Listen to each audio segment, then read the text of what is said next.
Jairam, you have lots of stories about and daring actions and about in Kargil and the glacier, Siachen Glacier as well. Particularly Siachen evacuation of yours, I believe, was a very big uh, daredevil act kind of a thing. Am I right? If you can share something with us on that evacuation mission of yours. Thanks a lot for giving that introduction. But at the same time, I would like to say these actions probably all came in the as a routine and probably as part of the duties. And I'm sure, like even Sagar also mentioned about it. Even Mike mentioned about it. I mean, anybody in that place probably would have done it equally well or better. I mean, I really can't say that we are heroes about it. I mean, I'm sure it's just even here we are all today honoring Ajit Bhandarkar by the grace of God and in fact by an accident of geography and time of birth and of course our professional moorings got us all together. So I mean it could have been anyone for that matter. Now here we are today setting the tone for the book launch with the memoirs of Colonel Ajit Bhandarkar, which is to occur a couple of days later. So with that, I would like to talk about a few things. There are many occasions, many things which, Preeti was talking about, so many things to recall. But then within this time frame, I would like to recall one which is in the glacier. Since Mike has already introduced the glacier, he saved a lot of things for me. Probably I'll share a few of his photographs to explain a little bit more. And they all said, I too was probably inducted. In fact, in this region, it was my second posting. The first as a second lieutenant, right from I was posted in Kargil. I was part of the ground troops with the artillery and with 8 Madras. I was the OP officer with them. So I've seen that area on foot as well before I got into the aviation and got it into a different perspective. Some of the snaps that I'll show you is from the other perspective, that is the air perspective. I mean, gives you a lot of things. Now, here I got inducted into the glacier, or probably took command of that unit in '97. And generally, the MS branch gives you just about 2 years in high altitude, and clearly they will push you out within the time frame. They are not. They won't even keep you for a day. Now, unfortunately or fortunately for me, it so happened that it was at the fag end of my tenure that the whistle was blown and probably the Kargil came into being. And I would be rather thankful that it was not a new incumbent who was actually facing with the situation. It was rather me, because I trained the people, I got the people, I got the equipment together, I got everything, including the dumping of or organizing the oxygen for up to the next winters. We were fully ready, not thinking that we're going to go in for operations or anything, but it was just a normal routine for us. And it so happened that the team was well set, the equipments were all perfect, and I was at the peak of my thing and looking forward to another week or so. Probably I would have got my posting and moved out. So things happened, and yes, all the trainings and all actions that we did before that came into being. And that apart, the Kargil I'll talk of later, because as far as aviation was concerned, I found that the daily operations to the Meghdood itself was so difficult that Kargil was a breeze in a way, to the effect that probably the enemy didn't fire many of the Airbus there. And whereas in Glacier, anytime and everywhere we landed, we always were greeted with a whole lot of ground fire and air bursts too. Like what Mike was saying, it didn't affect, but then the moment the air burst is fired, I mean, they know where we are going to land. So it's here in one of those occasions or one of those events that I would like to bring about certain things that that I recall, and probably it was one of those tough moments because it was involving or rather a body of another officer who couldn't survive that particular onslaught of the enemy. Now, what had happened was actually the situation where it was on a post. Again, I wouldn't like to really float somewhere close to the Sia Kangri, or probably a bit more to the other side. And the post was around 20,000 and maybe beyond. I mean, 20,000 is actually speaking.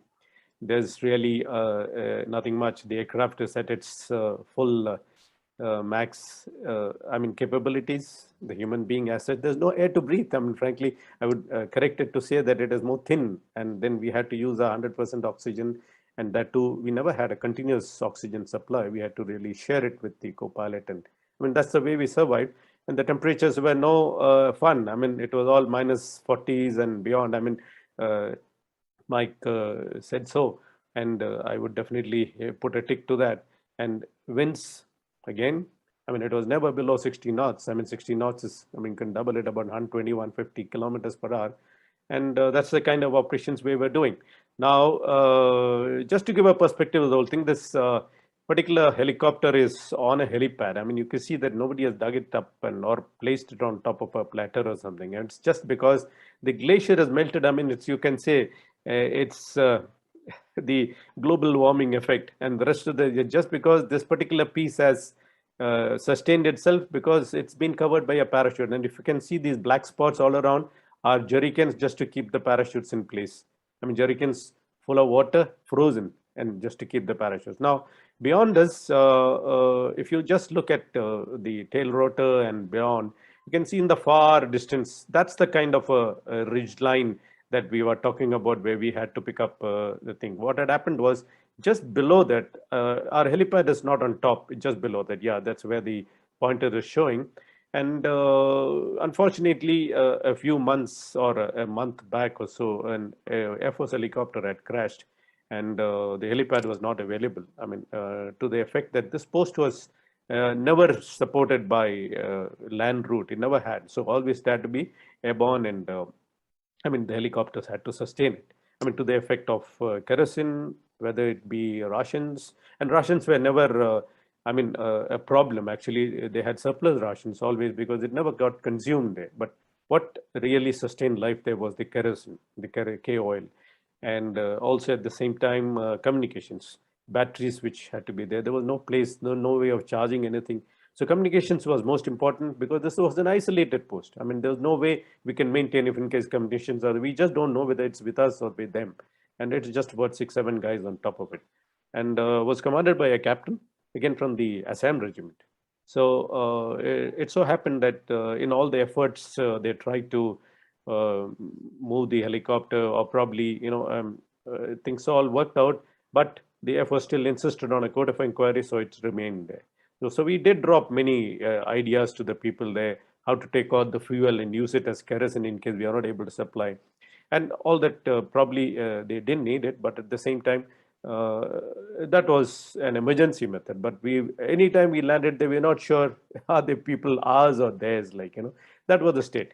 So in one of these actions, the captain got injured and he breathed his last there, and he was to be evacuated. I mean, his body was to be evacuated. I mean, we really couldn't land there. So there was no place to land. The helipad was occupied. We had to land only on top, which is right at the peak. I mean, in the sense that and in landing there was just not advisable because it was directly under observation of the enemy. In any case, they would fire. I mean, they hear the sound of a chopper, they would fire. I mean, they would couple it with or mix it up with an airburst and things like that. So we really didn't know how to go about doing it. We tried 1 or 2 landings, heavy snowfall, very strong winds. I mean, we just couldn't attempt a landing. I mean, good about 5, 6 days, pressure started building up.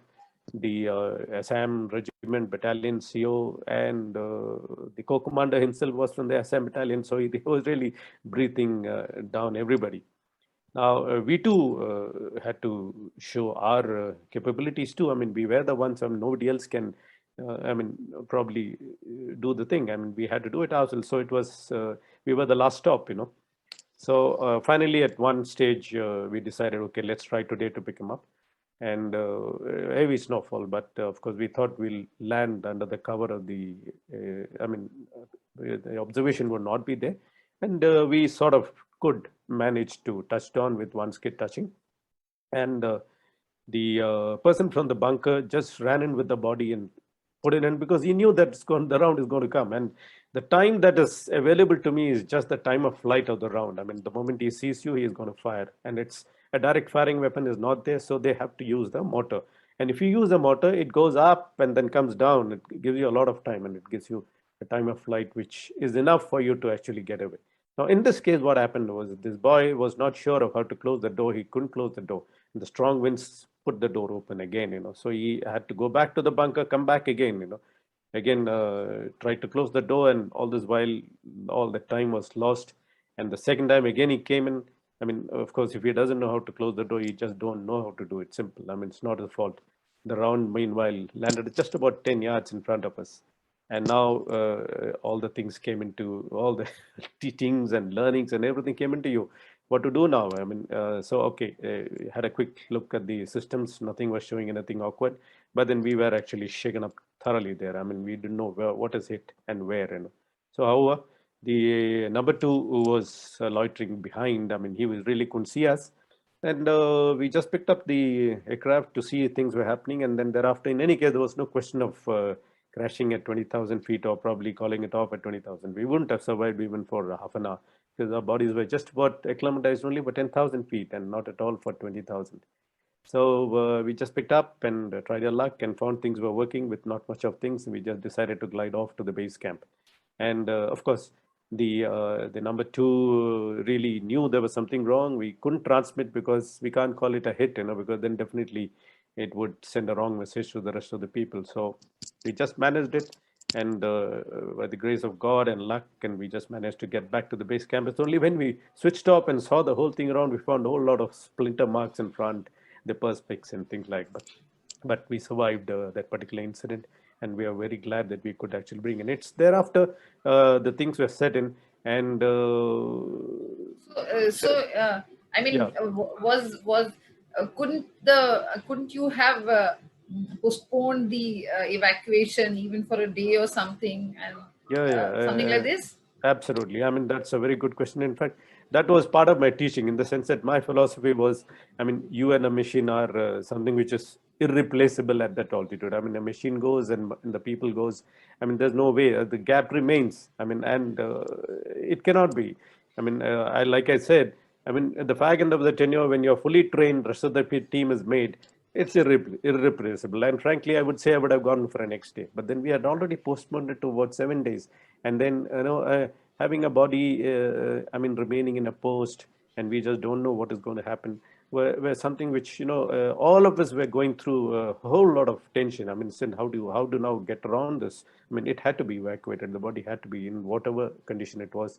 And we couldn't postpone it any further. Of course, at the time we took a chance, but the chance was worth it, and it gave us a whole lot of lesson. And thereafter, this also led to the next thing of how to handle that helipad and the helicopter there, which further had to be taken at the lowest end. I mean, frankly speaking, it was not the highest end which gave us the orders to remove the helicopter from there. Of course, the rest of the things are stories, and this helicopter thereafter had to be pushed out, and it also helped in further operations in carrying out or setting up a land route to Amar, and now we have a land route. The Assamese did it. I mean, it should be for that captain who gave his life for that. I mean, it was that. So, I mean, many times you got to take decisions yourself without waiting for, because the ground Yes, reality there is different. absolutely On different.